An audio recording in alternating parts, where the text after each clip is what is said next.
নমস্কাৰ পুনৰবাৰ সকলোকে এটা নতুন ভিডিঅ'লৈ স্বাগতম জনাইছো। আজি মই আপোনালোকৰ মাজলৈ লৈ আহিছো টেঙেচিৰে ৰন্ধা মাছৰ আঞ্জাৰ এটা ৰেচিপি। ভিডিঅ'টো চাই যদি ভাল পায় তেনেহলে ভিডিঅ'টো লাইক কমেন্ট কৰাৰ উপৰি শ্বেয়াৰ কৰিব বুলিও আশা কৰিছো। আৰু যদি আপোনালোক মোৰ চেনেলত নতুন হয় তেনেহলে চেনেলটো সাবস্ক্ৰাইব কৰি লৈ যেন। এতিয়া আহক এতিয়া আমি ভিডিঅ'টো চাই লওঁ। এই ৰেচিপিটোৰ কাৰণে মই এমুঠা টেঙেচি শাক লৈছো আৰু এটো বৰ টেঙেচি হয়। এটো আমাৰ থলুৱা শাকেই হয় আৰু ইয়াক বহুতে চাঙেৰি টেঙা বুলিও কয়। লগতে লৈছো কেইটামান কেঁচা মটৰ আৰু টেঙেচি শাকখিনি মই ভালদৰে ধুই মিহিকে কাটি লম। কেইপিছমান মাছত মই নিমখ হালধি সানি লৈছো আৰু লগতে লৈছো এবাটি মচুৰ দালি আৰু এইখিনি ভালদৰে ধুই মই বইল কৰি লম।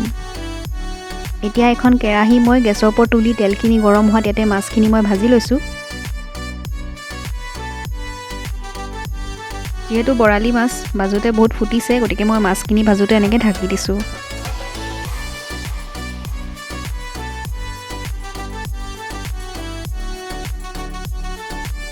আজিকালি টেঙেচি শাকটো পাবলৈ নোহোৱাই হৈছে। মই ইয়াৰে বৰ টেঙেচি লৈছো, এটা সৰু টেঙেচিও পোৱা যায়।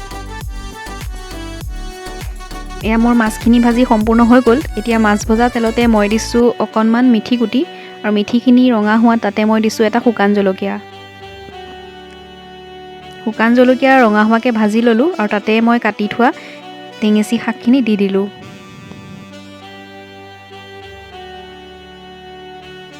আৰু এইখিনি মই 5 মিনিটমান অকণমান ভাজি লৈছো আৰু ভাজি থাকোঁতে ইয়াতে দিছো হালধি। মই দালিখিনি বইল কৰোঁতে নিমখ দিছো গতিকে ইয়াতে নিমখ দিয়া নাই। আৰু টেঙেচিখিনি অকণমান দেৰি ভজাৰ পাছত ইয়াতে মই কেঁচা মটৰকেইটা দি ললো।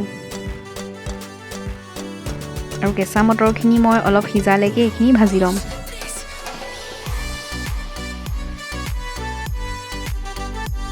কেঁচা মটৰখিনি প্ৰায় সিজিছে। এতিয়া মই ইয়াতে যিখিনি মচুৰ দালি বইল কৰি লৈছিলোঁ সেই দালিখিনি ইয়াতে দি দিলোঁ। আৰু যেহেতু ইয়াতে মাছ দিলে উতলিব লাগিব ইয়াতে মই এতিয়া আৰু অলপ গৰম পানী দি দিম। আৰু যেহেতু মাছৰ টেঙা আঞ্জা হ'লে অকণ পানী হ'লেহে খাই ভাল লাগে মোৰ।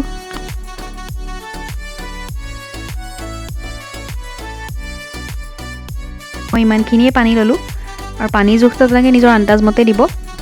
আৰু আঞ্জাখিনি উতলিবলৈ অকণমান আৰম্ভ কৰোঁতে মই ভাজি থোৱা মাছখিনি দি দিলোঁ। আৰু মাছখিনি দিয়াৰ পাছত আঞ্জাখিনি মই হাই ফ্লেমত প্ৰায় 15 মিনিটমান উতলিবলৈ দিছোঁ। আৰু মাজতে নিমখটো চেক কৰি অকণমান নিমখো দি ল'লোঁ। ইয়াৰ মাছৰ আঞ্জা পূৰা উতলি আছে। এনেকৈ যদি আগতে এনেদৰে টেঙেচিৰে মাছৰ আঞ্জা ৰান্ধি খোৱা নাই এবাৰ ট্ৰাই কৰি চাব পাৰে। এনেদৰে মাছৰ আঞ্জাখিনি হাই ফ্লেমত 15 মিনিটমান উতলাৰ পাছত মই গেছৰ ফ্লেমটো অফ কৰি দিম। এতিয়া এই আঞ্জাখিনি মই গৰমে গৰমে ভাতৰ লগত পৰিৱেশন কৰিম। ভিডিঅ'টো চাই কেনেকুৱা পালে কমেণ্ট কৰি জনাব আৰু ভিডিঅ'টো শেষলৈকে চোৱাৰ কাৰণে সকলোলৈকে থাকিলে বহুত বহুত ধন্যবাদ।